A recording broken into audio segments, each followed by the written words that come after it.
우리 작은아빠는 공부를 꽤 잘했던지 공무원이에요. 그리고 작은아빠의 아들, 그러니까 제 사촌동생도 공부를 꽤 잘하는 편이고요. 그래서 대학도 물론 좋은 대학에 들어갔어요. 뭐 여기까지는 좋아요. 그렇잖아요. 우리나라에서 공부를 잘하면 아무래도 좋은 것이니까요. 그런 작은아빠 사촌동생의 인성이 문제였는데요.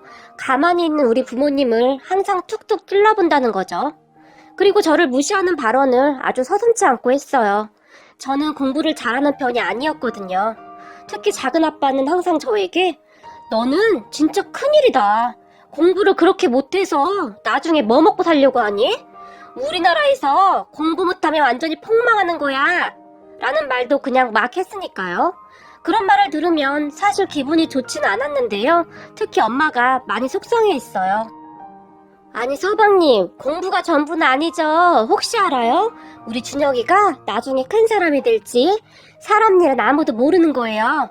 라고 말을 하기도 했지만 형수님이 그러니까 애가 저 모양이죠. 요즘 세상에 공부 못하면 인생 끝나는 거예요. 형수님이 그렇게 싸고 도니까 애가 저 모양이죠. 작은아빠가 말했어요. 그런 작은아빠의 말에 엄마의 표정이 좋을 수가 없었는데요. 아니 서방님, 말을 너무 함부로 하는 거 아니에요? 공부 좀 못한다고 애가 어떻게 되나요? 사람 인생이라는 것은 아무도 모르는 거예요. 그러니까 말 함부로 하지 마세요. 엄마가 화를 참으며 말을 했어요. 하지만 작은아빠는 형수님, 저만 딱 봐도 나오잖아요. 공부 열심히 해서 공무원 되니까 얼마나 좋아요? 사람들이 보는 눈부터 달라져요. 그런데 형님을 좀 보세요. 평생 고생만 하고 돈도 얼마 못 벌잖아요. 라고 말을 했어요. 그 말을 들은 엄마는 팔까지 걷어붙이고 작은아빠에게 덤빌 태세였지만 옆에서 보고 있던 아빠가 여보, 그만해! 라고 말을 하며 그런 엄마를 뜯어말렸어요. 작은아빠는 정말 얄미운 사람이었는데요. 작은아빠의 아들인 사촌동생도 작은아빠와 아주 붕어빵이었어요. 그렇게 부모님들이 한바탕 싸우고 나면 사촌동생은 저에게 형은 창피하지도 않아? 나 같으면 저런 소리 듣기 싫어서라도 열심히 공부하겠다. 아니 공부하는 게 뭐가 어렵다고 못하는 거지? 그리고 아빠 말대로 공부 못하면 평생 실패자로 살아가야 하는 거야. 사촌동생이 저를 보며 말을 하기도 했으니까요. 어쩌면 아들이나 아빠나 하는 짓이 똑같은지 정말 꼴불견일 수밖에 없었어요. 하지만 작은엄마만이 너는 형한테 말버릇이 그게 뭐야? 아주 하는 짓이 제 아빠랑 똑같아. 내 아들이지만 진짜 얄밉다. 라고 말을 하며 사촌동생의 등짝을 내리쳤어요. 그러던 어느 날 엄마와 작은엄마가 유명한 사주가한테 사주를 보러 갔는데요. 아빠 일이 잘 안 풀리다 보니 엄마가 요즘 왜 이렇게 일이 안 풀리는지 모르겠어. 라고 작은엄마에게 말을 했어요. 그런 엄마의 말을 듣던 작은엄마가 형님, 그럼 우리 사주 한번 보러 갈까요? 얼마 전에 제 후배가 갔다 왔는데 그렇게 용할 수가 없대요. 라고 엄마에게 말을 했지만 엄마는 점집? 아유, 나는 그런 곳은 좀 무섭더라. 이상한 동상 같은 거 막 있고 그렇잖아. 라며 정색까지 하고 말을 했는데요. 형님, 거기는 그런 무서운 곳이 아니에요. 그리고 요즘 사주 봐주는 곳은 그렇지 않고 카페처럼 해놓은 곳도 많아요. 라고 작은엄마가 말을 했다고 하네요. 작은엄마의 말에 엄마가 혹한 것 같은데 그래? 그럼 한번 가볼까? 동서가 같이 가줄래? 라고 물었고 엄마의 말에 당연하죠. 그럼 제가 예약할게요. 라고 작은엄마가 말을 하고는 예약을 했어요. 우리 엄마와 작은엄마는 꿍짝이 잘 맞는 편이었거든요. 작은아빠와 사촌동생이 문제였던 것이지 작은엄마는 그냥 평범한 성격이었어요. 그렇게 두 분이 사주를 보고 왔는데 사주 결과가 좋았던지 엄마가 오늘은 우리 집에서 삼겹살 파티다 라면서 고기를 굽기 시작했어요. 그리고 작은아빠 가족들이 다 모였고 형님은 좋으시겠어요. 준혁이 사주가 아주 돈을 많이 벌 팔자라고 해서 작은엄마가 정말 부러운 눈으로 엄마를 바라봤어요. 하지만 옆에 있던 작은아빠가 준혁이가 돈을 많이 벌 거라니 그게 무슨 말이야? 라고 물었어요. 작은아빠의 말에 우리 준혁이가 나중에 아주 돈을 엄청 많이 벌 거래. 사주에 돈이 어마어마하대. 작은엄마가 댓글을 했는데 작은엄마의 말을 듣던 작은아빠가 갑자기 배를 움켜잡고는 웃어버렸어요. 그리고는 그 사주가 완전히 돌팔이구만. 공부도 못하는 준혁이가 뭘로 성공을 해? 당신 어디서 그런 돌팔이한테 돈까지 주면서 그런 짓을 하고 다녀? 라고 작은 엄마에게 화까지 냈어요. 그런 작은 아빠의 말에 무슨 소리야? 그 사람 엄청 유명한 사람이야. 그 사람이 우리 준혁이 대박친데 나는 앞으로 우리 준혁이랑 잘 지내야지? 라고 작은 엄마가 신이 나서 말을 했는데 제 팔을 딱 붙잡으면서 준혁아, 너 대박치면 작은 엄마 모른 척하면 안 된다. 형님, 전 항상 형님 편인 거 아시죠? 라고 엄마를 보며 활짝 웃었어요. 그런데 그 말을 듣던 작은 아빠가 다시 발끈했는데요. 무슨 말이 되는 소리를 해야지? 생각해봐 이 사람아. 준혁이가 호랑이띠인데 뜨거운 한여름 낮에 태어났어. 그러면 어떻겠어? 호랑이가 더우니 축 처져 있겠지? 그러면 하루 종일 낮잠이나 자겠지? 그러니까 준혁이가 공부를 못하는 거야. 뭐 알기나 해? 아무것도 모르는 내가 딱 봐도 그런데 공부 못하는 게 돈을 뭘로 벌 건데? 작은 아빠가 얼굴에 힘까지 주면서 열변을 토했어요.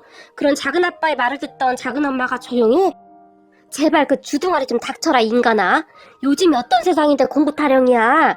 내가 보기에 준혁이는 뭔가 다르긴 달라 라고 말을 했어요. 엄마가 그런 작은 엄마의 말을 들으며 역시 우리 동서가 사람 보는 눈이 있어 라고 말을 하며 엄지손가락을 che켜 세웠고 엄마의 말에 그렇죠 형님. 그러니까 준혁이 잘 되면 저 모른 척 하시면 안 돼요 라고 작은 엄마가 엄마에게 애교까지 떨면서 말을 했어요. 사주 보는 사람에게 도대체 무슨 말을 듣고 온 것인지 그때부터 엄마와 작은 엄마가 저를 바라보는 눈빛이 달라졌어요. 그리고는 우리 대박 아들 오늘도 화이팅! 이라는 말을 엄마가 항상 입에 달고 살았는데 처음에는 약간의 부담감이 느껴졌지만 저도 그 말이 싫지만은 않았어요. 그렇게 모두의 기대를 한 몸에 봤던 사촌동생은 서울 명문대학에 합격을 했어요. 사촌동생이 합격 소식을 들은 작은 아빠가 술을 잔뜩 마시고는 우리 집으로 왔는데 형님, 우리 아들이 해냈어요. 드디어 합격했어요. 작은 아빠가 기쁨에 찬 목소리로 말을 했어요. 그냥 그랬으면 모두가 다 좋은 마음으로 축하해줬을 텐데 역시나 작은 아빠는 그냥 지나치지 않았어요. 옆에 있던 저를 보며 너는 지방대 안 그만두고 잘 다니고 있냐? 작은 아빠가 물었어요. 네, 열심히 다니고 있어요. 제가 머리를 긁적이며 말을 했고 작은 아빠의 얼굴에는 승리의 기쁨 같은 것이 가득했어요. 너 그런 대학은 나와서 뭐하냐? 돈만 버리지 말고 그냥 돈이나 벌어라. 어차피 그런 학교 나와봤자 취직이나 되겠냐? 라고 작은 아빠는 승리에 도취해서 제 기분 따위는 신경도 쓰지 않은 채 말을 했어요. 하지만 저는 그냥 웃고 말았었는데요. 그때를 생각하니 다시 씁쓸한 생각이 드네요. 하지만 인생이 어떻게 흘러갈지는 아무도 모른다고 했던가요? 그리고 그 사주 보는 분의 말이 정말 맞았던 것일까요? 작은 아빠에게 그렇게 무시를 당하던 저는 인생 역전을 했어요. 저는 공부는 그다지 잘하지 못했지만 나름 손기술이 좋았어요. 그쪽으로는 누구보다 빨랐거든요. 그래서 대학도 그런 과를 찾아서 갔던 곳이었고요. 지방대이긴 했지만 그 분야에서 꽤 알아주는 대학이었어요. 그런데 참 운이 좋았던 것인지 제 손기술이 뛰어난 것을 한눈에 딱 알아본 대학 교수님이 저에게 관심을 갖게 되었고 많은 도움을 주셨어요. 저는 교수님 덕분에 교환학생으로 유학까지 가게 되었는데 장학금 절차부터 적극적으로 도움을 주셨어요. 거기다 제가 영어를 잘 못해서 고민이 많았었는데 준혁아, 너는 이 일이 즐겁지? 어느 날 교수님이 저를 앉혀놓고는 물었어요. 그런 교수님의 말에 제가 네, 시간 가는 줄 모르겠어요 라고 대답을 했어요. 제 말에 네가 좋아하는 것을 하기 위해서는 많은 희생이 필요하기도 한 거야. 그러니까 죽으라고 해봐라. 세상에 안 될 게 뭐가 있겠니? 교수님이 제 눈을 보며 힘을 줘 말을 했어요. 그리고 저는 이를 악물고 영어 공부를 시작했고 교환학생을 가서도 정말 열심히 했어요. 저는 그 공부가 재미있었거든요. 대학을 졸업하고도 교수님이 참 많이 도와주셨는데 아는 지인분들에게 저를 소개시켜 주셔서 취업도 빨랐어요. 그렇게 몇 년 후에는 교수님의 추천으로 다니던 회사를 그만두고 대학 동기와 사업을 시작했는데 이게 말이죠. 정말 대박을 쳤어요. 교수님이 도와주지 않았다면 어림도 없었겠지만 말이죠. 저는 그렇게 순식간에 꽤 큰 돈을 벌게 되었고 부모님에게 통 크게 용돈도 드렸어요. 그리고 친척들 사이에 제 소문이 퍼지면서 다들 부러워했는데요. 하지만 그까짓 기술직이 돈이 얼마나 된다고 작은 아빠가 심술까지 부리며 말을 했어요. 그러게요. 그까지 기술직이 돈을 꽤 벌더라고요. 서방님, 우리 이번에 차 새로 샀어요. 우리 준혁이가 차 뽑아줬어요. 엄마가 신이 나서 말을 했어요. 그럼 엄마의 말에 차요?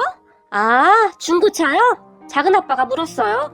왜 그 있잖아요. 새카맣고 큰 차. 그거 엄청 비싸다고 하던데. TV 보면 자주 나오는 거 있잖아요. 라고 엄마가 말을 했어요. 그런 엄마의 말에 아빠가 중고차는 무슨 준혁아 한 5천쯤 된다고 했지.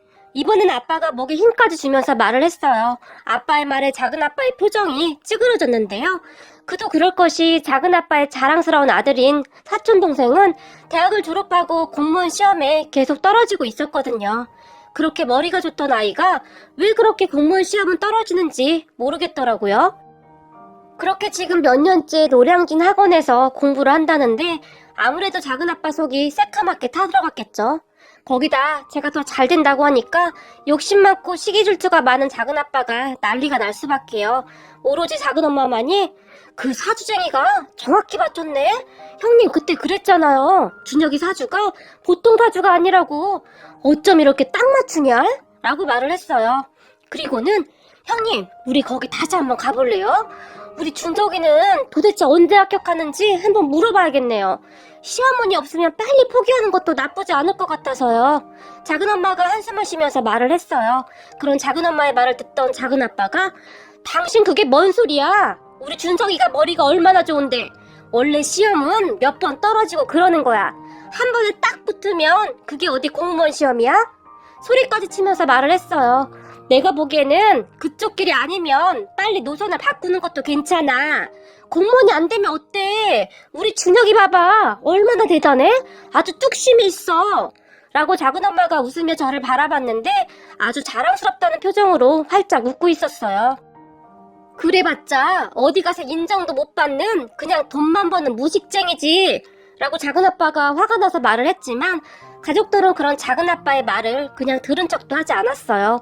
그랬더니 혼자 씩씩거리면서 나가버렸는데 어휴 마음심보를 그렇게 먹으니 애가 잘 되려고 해도 안 되지. 라고 작은 엄마가 중얼거렸고 형님, 아주버님 죄송해요. 도대체 심보가 왜 저 모양인지 모르겠어요. 아무리 고쳐보려고 해도 안 되더라고요. 라고 엄마 아빠에게 작은 엄마가 사과를 했어요. 그런 작은 엄마를 보며 아마도 어렸을 때 우리 어머니가 저와 동생을 차별해서 동생이 더 그런 것도 같네요. 어찌 보면 조금 딱하기도 합니다. 재수씨가 이해하시죠? 라고 아빠가 말을 했어요. 그 뒤에도 저는 사업이 점점 잘 되어갔고 결혼도 했어요. 와이프도 꽤 괜찮은 사람이고 우리 집에도 정말 잘해요. 사치가 심하지도 않고 절약이 몸에 밴 사람이죠. 그런데 사촌동생 때문에 집안에 근심이 가득했는데요. 7급 공무원 시험에 계속 떨어져서 결국 9급 시험을 봐서 시험에 합격을 하긴 했어요. 그리고 결혼까지 했는데 작은 아빠의 며느리, 그러니까 저한테는 재수씨죠. 재수씨가 심각한 문제가 있어 보였어요. 재수씨는 사촌동생과 마찬가지로 명문대를 졸업했어요. 그런데 사촌동생과 정말 비슷했는데요. 그냥 머리만 똑똑했어요. 이건 뭐 공감 능력이라고는 하나도 없는 그런 사람이었어요. 그러다 보니 가족들과 잘 어울리지도 못했는데요. 특히나 저랑 우리 와이프를 그렇게 못마땅하게 생각을 했어요. 그러다 결국에 사단이 나고 말았는데요. 우리 부모님 집이 큰 집이라 명절에 우리 부모님 집에 다 모였는데 고모들이 저를 보며 우리 준혁이는 돈을 그렇게 많이 벌고 참 좋겠다. 그러게 말이야. 요즘은 공부가 전부가 아니야. 누구든 좋아하는 일을 뚝심 있게 파고들면 되는 거야. 라며 칭찬을 했어요.